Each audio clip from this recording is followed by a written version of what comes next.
Hey Calandra, great post. I enjoyed it.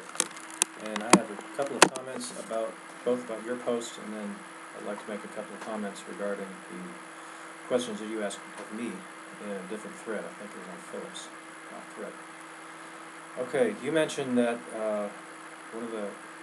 your alternate causal mechanism is that Islam has a superiority complex, and therefore that is what has caused this divide between Islam and the West. Question for you is, do you think that the history of Christianity, specifically the history of Judaism, from which Christianity takes its roots, do you think that that could be perceived by non-believers as a superiority complex?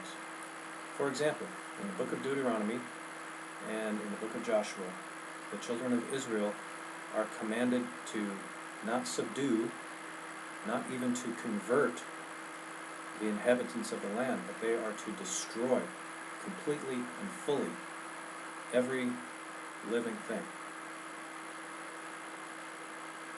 In fact, King Saul lost his job, so to speak, because he didn't follow the instructions of Samuel to kill every last Amalekite, and that's in the book of 1 Samuel.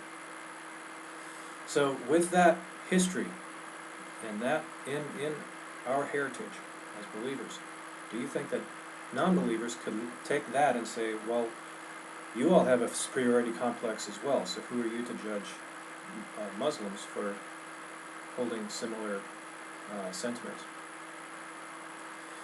And I guess for me, it comes down to just faith.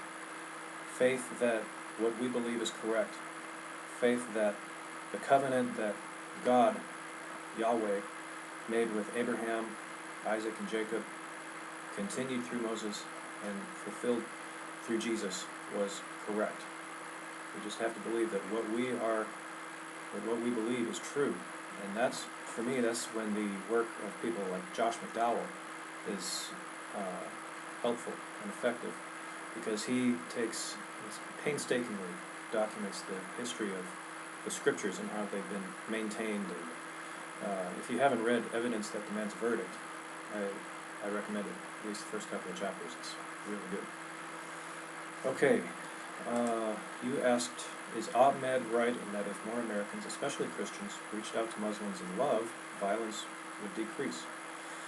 I believe that that is correct, although I don't believe that Ahmed has any more right to judge Christians any more than we have to judge him in his religion.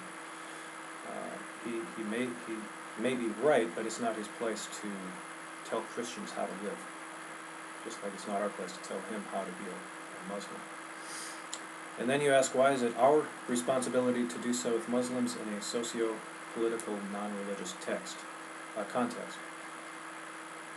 It's our responsibility to do so because we, as believers, are the light of the world. We are to set the example. We, above all else, should be reaching out to Muslims and at least showing them the peace and the love of God, and not violence, and hope that others would follow suit. So hopefully that at least brushes up a little bit on what you're talking about, and certainly would be interested in more of your comments if you're inclined to do so.